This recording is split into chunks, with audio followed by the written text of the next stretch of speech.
Negeri Sembilan மாநில அளவிலான தமிழர் திருநாள் கொண்டாட்டம் எதிர்வரும் ஜனவரி 26ஆம் தேதி ஞாயிற்றுக்கிழமை இங்கு சிரம்பான் ஜாலான் லீ ஃபோங் யி ரங்கோலி வால்க் வளாகத்தில் நடைபெறவுள்ளது. தமிழ் பாரம்பரிய விழாவாக நடைபெறும் இக்கொண்டாட்டம் பிற்பகல் 4:30 மணிக்கு தொடங்கி இரவு 10 மணி வரையில் நடைபெறும் என மாநில அரசு ஆட்சிக்குழு உறுப்பினர் அருள்குமார் ஜம்புநாதன் கூறினார்.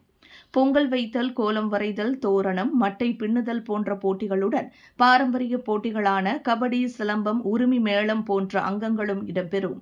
இவற்றுடன் மேடை நிகழ்ச்சிகள் பேராசிரியர் டாக்டர் காதிர் இப்ராஹிம் மற்றும் சமய சொற்பொழிவாளர் சுவாமி மகேந்திர குருக்கள் ஆகியோரின் பேருரைகளும் இடம்பெறும். மேலும் ஒரு சிறப்பு நிகழ்வாக இக்கொண்டாட்டம் தொடங்கி இறுதி வரையில் கலந்து கொள்ளும் வருகையாளர்களுக்கு சிறப்பு அதிர்ஷ்ட குழுக்களும் இடம்பெறவுள்ளது என்றும் அதற்கான முதல் பரிசு 2 பவுன் எடை கொண்ட தங்கச் சங்கிலி என்றும் அருள்குமார் தெரிவித்தார். பொதுமக்கள் இந்திய பாரம்பரிய உடை அணிந்து வருமாறு கேட்டுக் கொள்ளப்பட்ட வேளையில் அழகான உடை அணிந்து வரும் ஆண், பெண் என 1 முதல் 3 வரைக்கான சிறப்பு பரிசுகளும் வழங்கப்படும் என தெரிவிக்கப்பட்டது. அவங்களுக்கு மட்டும்தான் வந்து நம்ம வந்து ரெஜிஸ்டர் பண்ணணும். அந்த ஃபேஸ் அங்கே இருக்கு, அந்த ஆள் அங்கே இருக்காங்க, அந்த ஐசி அவங்க எடுத்தோம்னா நம்ம ரெஜிஸ்டர் பண்ணணும். அதே போல ரெஜிஸ்டர் பண்ணிட்டு எக்ஸல் வந்து நம்ம போட்டு கீ பண்ணிட்டோம்னா அடுத்த ஐசி நம்பர் போறப்ப நமக்கு மேலே ஐசி நம்பர் வந்துச்சு அந்த பாக்ஸில் போட்டுருவோம்.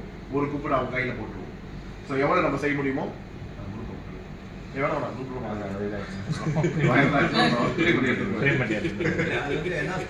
டைம் வச்சுருவோம். அந்த டைம் வரைக்கும் தான் நம்ம வந்து ரெஜிஸ்டர் பண்ணுவோம். அதுக்கப்புறம் நம்ம ரெஜிஸ்டர் பண்ண மாட்டோம். ஸோ முடிஞ்ச அளவுக்கு வந்து நம்மளுக்கு ஏன் இந்த லக்கி ட்ரா நம்ம செய்யறோம்னா, நம்ம கூட எவ்வளோ ஒரு 10,000 நம்ம செலவு பண்ணி நம்ம இந்த ப்ரோக்ராம் செய்கிறோம். கடைசி வரைக்கும் நமக்கு அந்த கிராஃப்ட் அங்கே இருக்கும். ஏன்னா இது நான் செய்யறதுல இதான் நினைக்கிறேன், முதல் வாட்டி நம்ம செய்கிறோம் இந்த லக்கி ட்ரா கொண்டு வந்து முடிஞ்ச நம்ம லக்கி ட்ரா செஞ்சதில்லை. பட் ஒரு லக்கி ட்ரா நம்மளுக்கு எல்லாம் ஸ்பான்சர் கிடைச்சிச்சு. நம்ம வந்து நினைக்கிறேன் ஒரு 1000 ரூபாயே முதல்ல நம்ம செலவு பண்ணியிருக்கோம். ஒரு 1500 மட்டும் தான் நம்ம செலவு பண்ணியிருக்கோம், வேற எல்லாம் ஸ்பான்சர் பண்ணது. ஸோ அதனால வந்து நம்ம காசு நம்ம செலவு பண்ணல.